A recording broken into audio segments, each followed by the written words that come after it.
अगर जब आप लोग पेपर देने जाएंगे हिंदी का, तो आप लोग को वहाँ पर एक संस्कृत में गद्यांश दिया जाएगा और आप लोगों से कहा जाएगा कि इस गद्यांश का हिंदी में अनुवाद कीजिए। ठीक है, इस गद्यांश का हिंदी में अनुवाद कीजिए और पूरे नंबर ले जाइए। ठीक है, देखिए आज की इस क्लास में हम 10th क्लास के हिंदी के सारे इम्पोर्टेंट, जितने भी इम्पोर्टेंट हिंदी में अनुवाद किए जाते हैं तो वो आपसे बोर्ड में पूछे जाएंगे। ठीक है, तो आज की इस क्लास में हम उन्हीं के बारे में बात करेंगे और आप लोगों को क्या क्या करना है, किस तरीके से उसका हिंदी में अनुवाद निकालना है, तो आज हम सब बताएंगे। ठीक है स्टूडेंट्स, सब बताएंगे, बिल्कुल आप पूरा आप लोगों को बताएंगे। साथ ही साथ में जो आपका यहाँ पर ये जो बनता है, इसका जो संदर्भ है, संदर्भ किस तरीके से लिखेंगे, तो संदर्भ के बारे में भी बात करेंगे। और साथ ही साथ में हम यहाँ पर प्रसंग के बारे में बात करेंगे, प्रसंग भी आपको समझाएंगे कि प्रसंग में क्या क्या लिखना पड़ेगा आपको।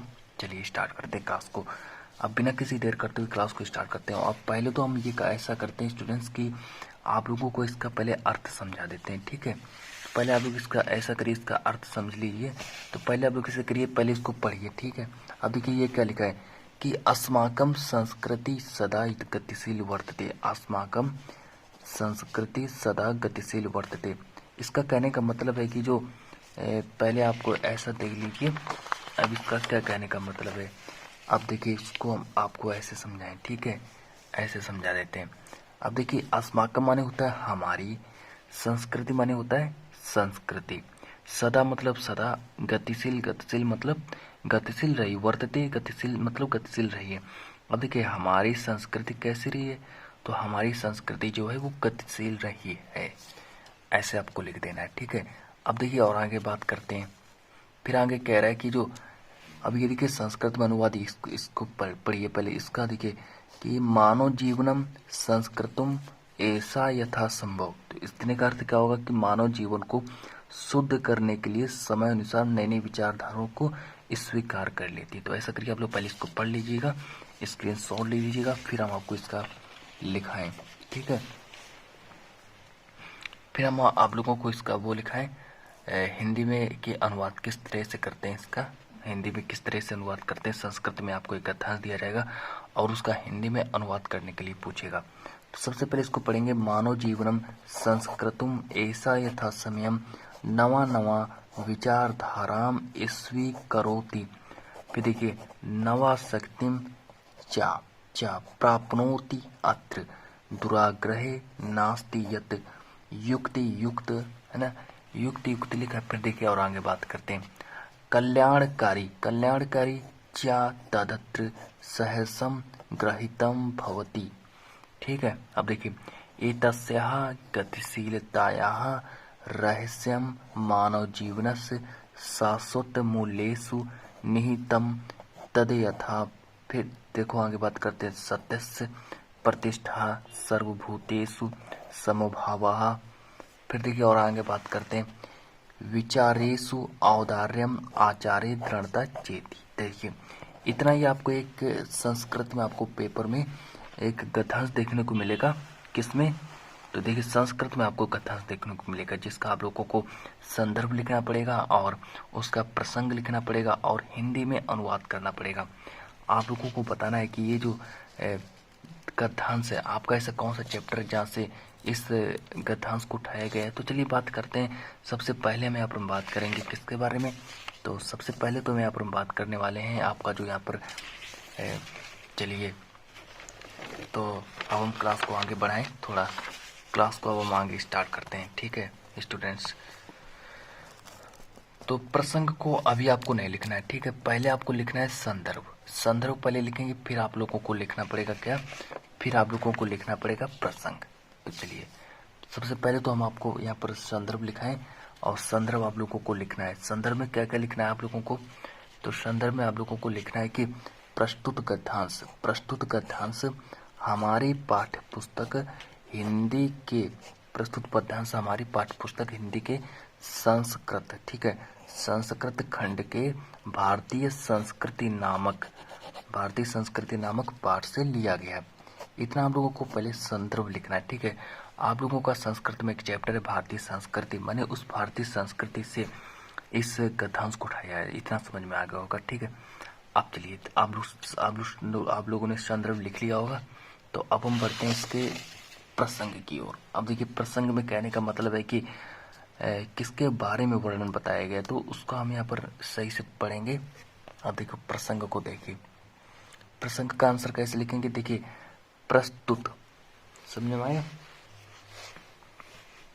देखिए, प्रस्तुत गद्यांश में भारतीय संस्कृति की गतिशीलता और उसके लचीलेपन के बारे में बताया गया। तो यहाँ पर देखिए, यहाँ पर सबसे पहले तो भारतीय संस्कृति की गतिशीलता और हमें उसके लचीलेपन के बारे में बताया गया। तो चलिए, इसके हम अब आप लोगों के सामने इसका अनुवाद लाते हैं कि हमने किन, आप लोग ऐसा करिए कि पहले आप लोग उसको, अगर आप लोगों ने लिख लिया हो तो कॉपी पेन लेकर बैठ जाएं, हम आपको ऐसे ही समझा देंगे, ठीक है। तो जल्दी जल्दी से कॉपी पेन लेकर बैठ जाएं। अब देखिए, यहाँ देखिए क्या कह रहा है कि हमारी संस्कृति सदा गतिशील रही है। मतलब जो कहने का मतलब, जो हमारी जो संस्कृति है वो सदा कैसे रही है, तो हमारी संस्कृति जो है वो सदा गतिशील रही। फिर देखो और आगे बात करते हैं, मानव जीवन को उतने का हिंदी का अनुवाद बता रहे हैं, ठीक है। मानव जीवन को शुद्ध करने के लिए समयानुसार क्या क्या हो रहा है, तो मानव जीवन को शुद्ध करने के लिए समयानुसार नई विचारधारा को स्वीकार कर लेती है और नई शक्ति को प्राप्त करती है, ठीक है। क्या करती है, तो नई जो विचारधाराएं हैं, नई विचारधारा को स्वीकार कर लेती हैं और उसके बाद जो नई शक्ति है उसको प्राप्त कर लेती है। फिर देखो और आगे बात करते हैं, चलिए, नई शक्ति को प्राप्त कर लेती। फिर देखिए, इसमें दुराग्रह नहीं है, जो युक्ति संगत और कल्याण करने वाला है वह इसमें हर्ष सहित, ठीक है, हर्ष सहित ग्रहण किया जाता है। अब देखिए, इसकी गतिशीलता का रहस्य,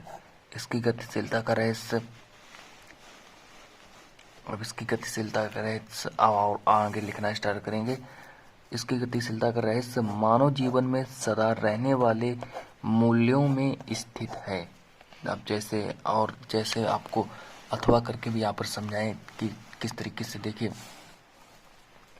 जैसे कि सत्य का सम्मान, सभी प्राणियों के प्रति समान भाव और विचारों में उदारता और आचरण में दृढ़ता। तो देखिए, ये आपका जो संस्कृत का हिंदी में मैंने अनुवाद करके दिखा दिया है। आप लोग ऐसा करिए, इसको पूरा पढ़ लीजिए और आप लोग समझ लीजिए, ठीक है। सो देखिए, आज की इस क्लास में हमने किसके बारे में बात की, तो आज की इस क्लास में हमने जो आपका संस्कृत का हिंदी में अनुवाद कैसे करते हैं उसके बारे में बात की। तो चलिए, आज की इस क्लास को हम इतना ही रखेंगे। पहले आप लोग ऐसा करिए कि अनुवाद फिर से हम आपको पढ़ाएंगे, दोबारा अनुवाद आपको पढ़ा रहे हैं। देखिए कि हमारी जो संस्कृति वो सदा कैसी रही है, तो कहने का मतलब हमारी जो संस्कृति वो सदा गतिशील रही है, ठीक है। हमारी संस्कृति सदा कैसे रही, तो हमारी संस्कृति जो है वो सदा गतिशील रही। फिर देखिए, मानव जीवन को शुद्ध करने के लिए, अब जो मानव जीवन को शुद्ध करने के लिए समयानुसार नई विचारधारा को स्वीकार कर लेती है और नई शक्ति को प्राप्त हो जाती है, ठीक है। नहीं, कहने का मतलब है कि मानव जीवन को शुद्ध करने के लिए नई विचारधारा को स्वीकार करती है और फिर वो एक नई शक्ति में प्राप्त हो जाती है, ठीक है। अब देखिए, इसमें दुराग्रह नहीं है। फिर देखिए और आगे बात करते हैं, इसमें दुराग्रह नहीं है, जो युक्ति संगत और कल्याण करने वाला है वह इसमें हर्ष सहित ग्रहण किया जाता है। फिर देखिए, इसकी गतिशीलता का रहस्य मानव जीवन में सदा रहने वाले मूल्यों में स्थित है, जैसे कि सत्य का सम्मान, सभी प्राणियों के प्रति समान भाव, विचारों में उदारता और आचरण में दृढ़ता। तो जब तक के लिए आज की इस क्लास को इतना ही रखते हैं, मिलते हैं नेक्स्ट वीडियो में।